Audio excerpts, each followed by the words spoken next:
الحمدللہ اللہ کریم نے ان آیات میں اور چیزوں کا بھی ذکر فرمایا ہے اور کچھ چیزیں جن کا پہلے ذکر کر دیا ہے اس سے دوبارہ جو ہے ارشاد فرمایا ہے، رپیٹ کیا ہے۔ آیت نمبر 62 میں فرمایا وَمِن دُونِهِمَا جَنَّتَانِ، اور ان دو کے علاوہ اور باغ بھی ہیں۔ فَبِأَيِّ آلَاءِ رَبِّكُمَا تُكَذِّبَانِ، بس تم اپنے رب کی کن کن نعمتوں کو جھٹلاؤ گے اے جن و انس۔ مدہامتان، دونوں ہے سبز اور شاداب ہیں۔ فَبِأَيِّ آلَاءِ رَبِّكُمَا تُكَذِّبَانِ، پس تم اپنے رب کی کن کن نعمتوں کو جھٹلاؤ گے۔ فِيهِمَا عَيْنَانِ نَضَّاخَتَانِ، ان میں دو چشمے جوش سے ابل رہے ہوں گے۔ فَبِأَيِّ آلَاءِ رَبِّكُمَا تُكَذِّبَانِ، پس تم اپنے رب کی کن کن نعمتوں کو جھٹلاؤ گے۔ فِيهِمَا فَاكِهَةٌ وَالنَّخْلُ وَالرُّمَّانُ، اور ان میں میوے ہوں گے اور کھجوریں اور انار ہوں گے۔ یہ پہلے دو باغ بھی اللہ تعالیٰ فرمائے گا۔ اس سے اہل علم نے، علماء نے دو قسم کی رائے دی ہیں، خیال کیا ہے کہ خوش نصیب وہ لوگ جن کو اللہ پہلے دو باغ عطا فرمائے گا اور اس کے بعد انہیں دوبارہ اعلان ہوگا کہ آؤ تمہیں دو باغ اور اللہ دے رہا ہے۔ تمہاری خوش قسمتی، خوش نصیبی، یعنی اللہ تبارک و تعالیٰ ارشاد فرماتا ہے اگر دنیا کی قیمت میرے ہاں مچھر کے پر کے برابر ہوتی، یعنی اتنی چھوٹی قدر اتنی ہوتی، تو کافروں کو ایک گھونٹ پانی نہ ملتا، اللہ نہ دیتا۔ اس کی قیمت ہی کوئی نہیں، یعنی جس کو ہم قیمتی بنا بیٹھے ہیں نا، یہ تو بیکار چیز ہے اور اصل چیز کو جنت ہے۔ اور اللہ فرما رہا ہے کہ میرے محبوب ان کو یہ پاک کلام سناؤ، خوشخبریاں دو، آپ مبشر بھی ہیں، نذیر بھی ہیں، انہیں ڈراؤ بھی کہ اللہ سزا دے گا، اور انہیں خوشخبری بھی دو کہ اللہ انعام عطا فرمائے گا۔ اور پھر کیسے؟ ایسے ان کی پھر باغ کی اللہ کریم آگے کنڈیشن بیان کر رہے ہیں، حالت بیان کر رہے ہیں، وہ ایسے ہیں کہ ان کے سبزہ بیان کر رہے ہیں۔ اور مدہامتان کا مطلب ہے گہرے سبز، یعنی جہاں اتنے گہرے کہ اس میں سیاہی کا شائبہ ہو، بہت گہرا کلر سبز جو ہوتا ہے، تو وہ باغ اللہ فرما رہا ہے کہ ان کے پتے اور اس کے اندر جو درخت ہیں ان کی حالت بیان ہو رہی ہے کہ وہ بڑے ہی نہایت سرسبز و شاداب ہیں، گہرے سبز ہیں۔ اور ان میں یا اللہ اور کیا ہے؟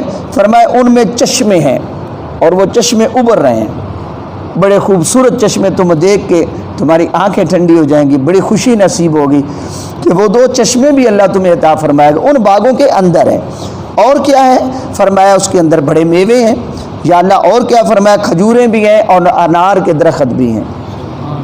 جب تم اوپر دیکھو گے پکے ہوئے پھل کھجوروں کے، بڑی خوشی ہوگی، اور نیچے جب دیکھو گے تو انار کا درخت ہوگا، اس پہ لگے ہوئے انار سرخ اور پکے ہوئے، اور تمہیں وہ اللہ عطا فرمائے گا۔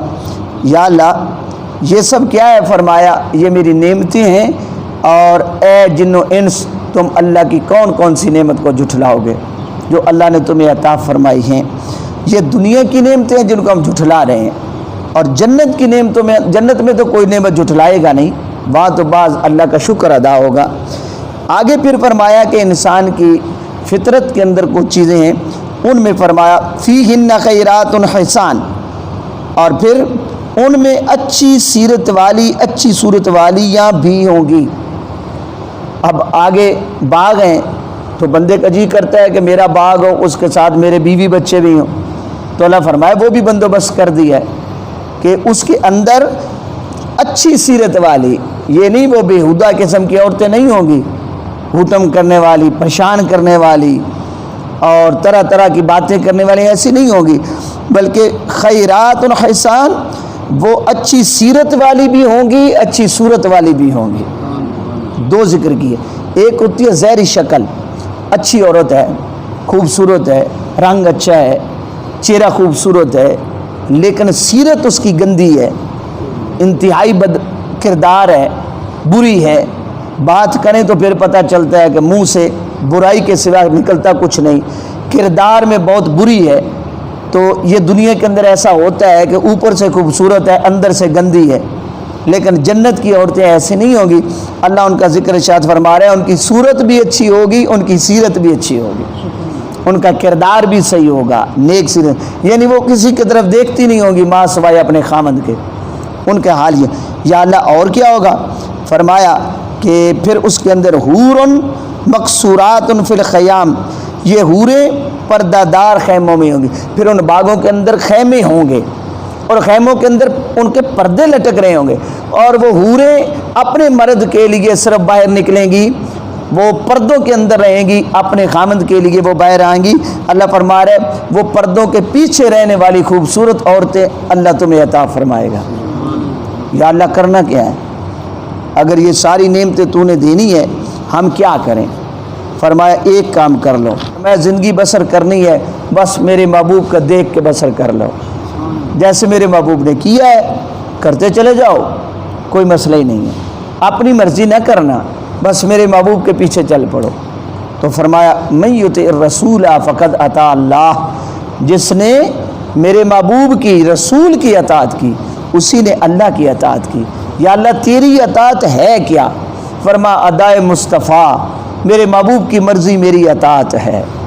یعنی یہ لوگوں، اگر آپ چاہتے ہیں کہ یہ ساری نعمتیں جو جنت میں عطا اللہ فرمائے گا مل جائیں، اور دنیا کے اندر جیسے میں چاہتا ہوں 2 میری کوٹھیاں اسلام آباد میں ہوں، 2-3 کلفٹن میں، کراچی میں ہوں، اور 4-5 جو ہیں وہ مری کے اندر ہوں، ہر بندے کی ایک خواہش ہوتی ہے، ہم چاہتے ہیں یہ ساری چیزیں ملیں، تو اس کے لیے ہم کتنی کوشش کرتے ہیں۔ اور جنت کی کوئی مکان لینا ہو، جنت کی کوٹھی لینی ہو اور محل لینا ہو تو کچھ نہیں کرنا، فری مل جائے گا، نہیں، ایسا نہیں ہوتا۔ پھر ہمیں دنیا کے اندر رہ کر اس نعمت کے لیے کوشش کرنی ہوگی۔